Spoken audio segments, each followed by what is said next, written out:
Well, you know spring chicken. That's the first thing my neighbor said to me when I told her I was pregnant. Can you believe that? Maybe she just didn't believe me, but I don't hold it against her.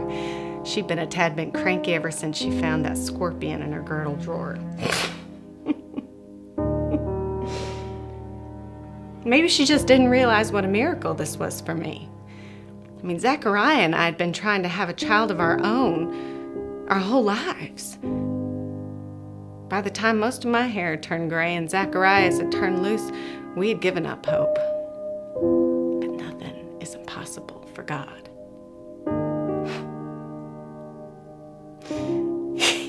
He seems to delight in making life out of barren places. And as if that wasn't enough, the angel who brought us this unbelievable news had even more to say. This child, our son, would be used by God to prepare the people for the coming of the Messiah. This was all too much of a gift to be real. And then I thought, how am I going to train this child for a job like that? But God had those details covered too. And it keeps getting better. When I was about 6 months along, my cousin Mary came for a visit. And no sooner had she said hello than this unborn son jumped and flipped inside of me.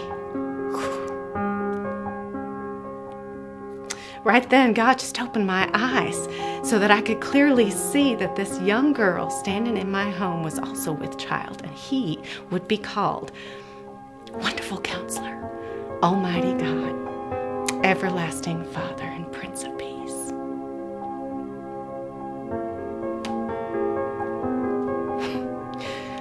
About 9 months later, we got the news from Bethlehem. And I looked over at Zachariah holding our very own miracle baby.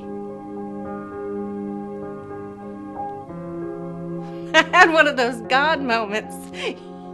You know, when you just realize, you say, God just had different plans. He had brought us life in barren places.